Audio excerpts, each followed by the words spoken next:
Happy Monday there, Maverick Traders. This is Rob Reinhold. This is the Market Roundup, May 18th. So the day after monthly options expiration, a new month is ahead of us. In this session, we'll be talking about what happened today. It's a pretty mellow day overall. We'll take a look at the market technicals. And of course, I've always got setups for you. I've got two bulls and a bear.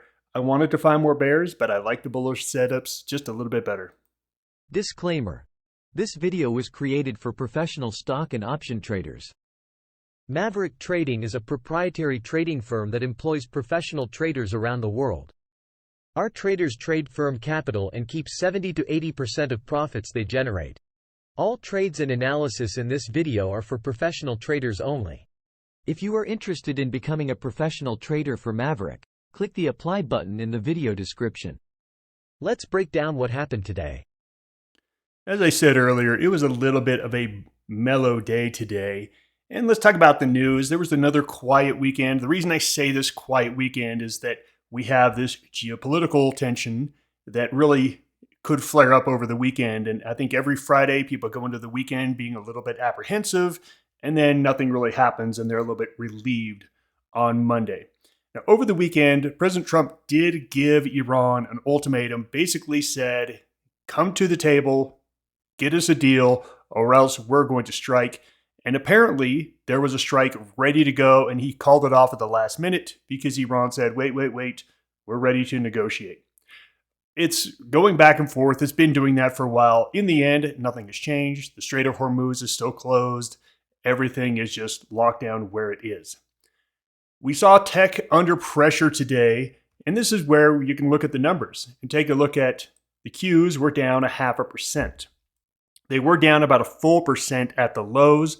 The Russell down about a little bit more than 0.5%. It was below 1% at its lows, but take a look at the RSP. The RSP was up for the day. The S&P 500 was down for the day. Why is that? Well, we've talked about this quite a bit. We've talked about how big of a deal these huge companies are to the S&P and the NASDAQ 100. So we've got NVIDIA, Microsoft, Google, Broadcom, Amazon, Tesla. These are huge. And when they go down, then it takes those indices down. It's why we swapped over to the RSP, because we wanted to get a better representation of how the whole market was doing. And you can see here, the whole market has been declining over the last week and a half, while the NASDAQ has actually been strengthening. And then you can see the last 2 days, the NASDAQ has weakened. What has happened to the RSP? Well, we made a little bit of a bottom. Yes, we had a weak candle on Friday, but you can see a nice little recovery here. The big question I have, and this is what I talked about over the weekend, are we just going to get a market pullback, or are we going to get a sector rotation? And I said I think we get more of a rotation than a pullback. This is exactly what is happening, at least today, is that money's coming out of tech and it's going into other places. The RSP had a really nice day today, up 0.2%, while the NASDAQ underperformed, stocks like Micron down 7%. This is rotation. And take a look at this heat map. You can see it. You can see that the green is all over the board, but you can see those big tech stocks that really have this huge weighting in the S&P 500 and the NASDAQ 100, they were mostly down today. So nothing has changed. We're still at a +1. We were at a +2 for about a month. We downgraded to a +1 this last weekend. +1 means you should still be leaning to the bull side. So that's what we're going to do. We're going to trust in the charts and trust in the trends that the bull side is still going to win out over the bear side. Now look, my opinion is I think this market is in a little bit of trouble. That's my opinion. My opinion is, hey, I've seen these big parabolic runs before. It usually ends badly. Okay, that's an opinion. That's all it is. The charts say to be mildly bullish. That's what they are screaming at you. And if you listen to the technicals and not your opinion or my opinion, then you're going to lean slightly bullish. You're going to be underweight tech on the bull side, maybe short tech on the bear side, but not heavily. This is just where we're going to be.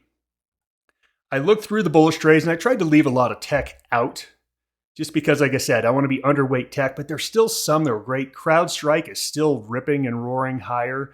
I mean, just the candles on this thing are amazing. Atlassian, Rubrik, mostly software companies. So again, the hardware is taking a little bit of a fall, but the software is looking strong. But I still want to stay out of tech. So my favorite sector, and I found so many great trades, energy. Energy looks great here. So this is Marathon Petroleum. You can see we had some resistance at 255. We had one candle that popped its head out. And now here we have a nice closing high up above it after approaching that resistance for the third time. I like this one, 270. I think is a decent target on this. How aggressive do you want to be? You could do something like the 255, 260, which is very non-aggressive. That's mostly a theta trade saying, hey, I just think it's going to stay at 260 and above. You could do 255, 265, and that's going to give you a 1-to-1 risk-reward ratio. So again, same risk as reward. Or you could go all the way up to 270. You do like a 255, 270 vertical spread. That's going to give you probably a 1.6 to 1 risk-reward ratio, but you are needing to get that move higher. So I do like a lot of the energy setups. They look really good here. Coming next over here, this was another one that, I'm not really looking for financials. Financials are in the middle as far as sector goes, but this chart is just beautiful.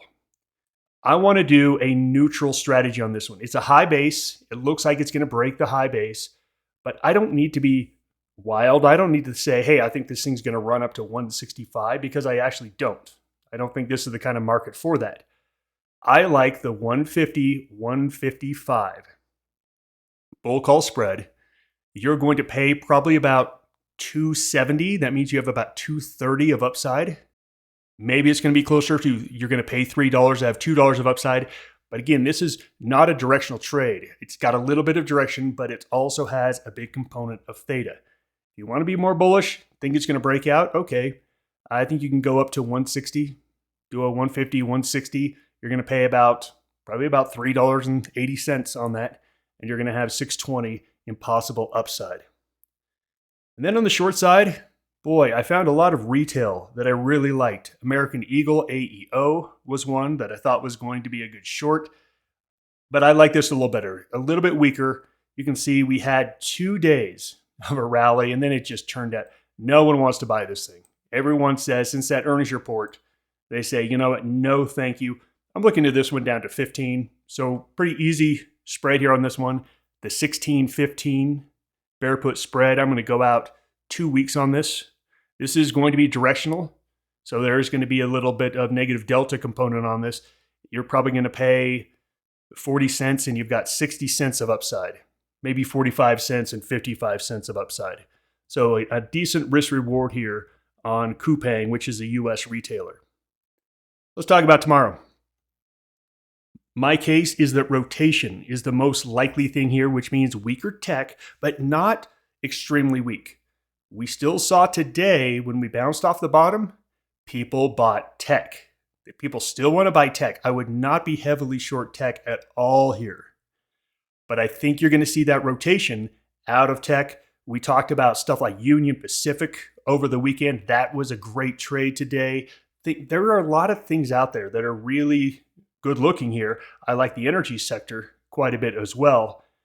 I just don't love tech because I think there's going to be a rotation. Look, we still have geopolitical risk. We can't ignore that. We have to be on the toes. So again, another reason to not be like all out bullish.